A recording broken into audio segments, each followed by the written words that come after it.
I hate how the elderly are treated. I hate how the workers were treated. There are so many things that go on in a nursing home. I would never put my own grandmother in a nursing home because of the stuff I've seen. After Emily Bailey saw our story, she decided it was time to speak up.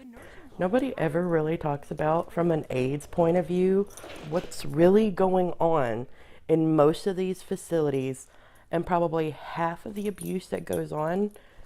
There could be an explanation. She says not only are nurse aides with a history of abuse often left to care for the elderly, but bad behavior often goes ignored. And you knew they were doing drugs.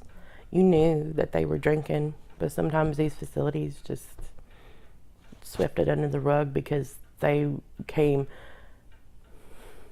not sober, but were still able to do the job. When you saw our investigation, what was your first reaction? I said, something needs to be done. Y'all perform a very important service because a lot of times you don't know you have a problem until somebody brings it to your attention. State Representative Bill Zedler sits on the Public Health Committee, so we explained to him how nurse aides like James Pruitt are flying under the state's radar. Look Pruitt up on the state's nurse aide registry, and you'll see his certificate is clean, meaning he's eligible to work in a nursing home. But by state law, he shouldn't be. Court records show Pruitt was convicted of assault last year after he choked and pushed his girlfriend down a stairwell. But state regulators don't know that because no one is doing routine background checks. Representative Zedler wants to change that. And so I talked to the people at Health and Human Services. Together, Zedler says they've come up with a fix. Do an FBI background check like some other states do. Right now in Texas, nurse aide applicants get a one-time background check through the Texas Department of Public Safety. It's part of the initial certification process. Zedler says an FBI background check would not only be more thorough, but it would catch nurse aides like Pruitt who rack up convictions long after they're first certified.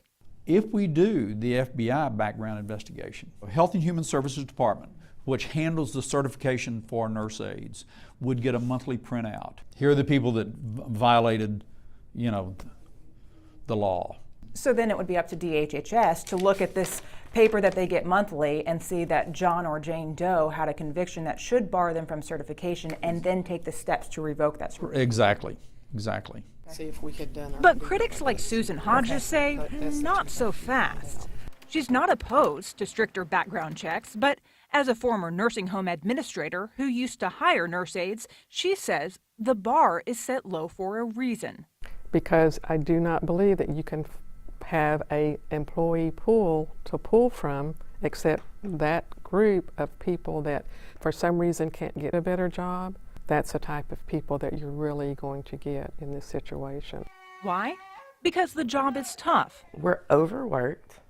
We are stressed out mentally. It's dirty. You're basically a certified butt cleaner. You clean up poop, you clean up pee, basically day in and day out. And the pay? Is crap. I'm sorry, but it's crap. Between $8.50 to up to $10 an hour. This all adds up to a job few qualified workers are willing to do. I would rather work at McDonald's instead work as a CNA ever again. And an industry that hires criminals in order to keep their businesses running. Nursing homes have told us, if you raise the bar to the point where people with certain convictions are ineligible, we're not going to be able to staff these facilities. I think we're going to have to look at that. And again, it may be that the state may have to end up putting more money into the program. But again, when you look at what can happen if you don't do this, I think that's one of the fundamental responsibilities of the state. Is it accurate to tell our viewers who have people in nursing homes and are concerned about them and their safety that this will be resolved? Yes, absolutely. This will be resolved.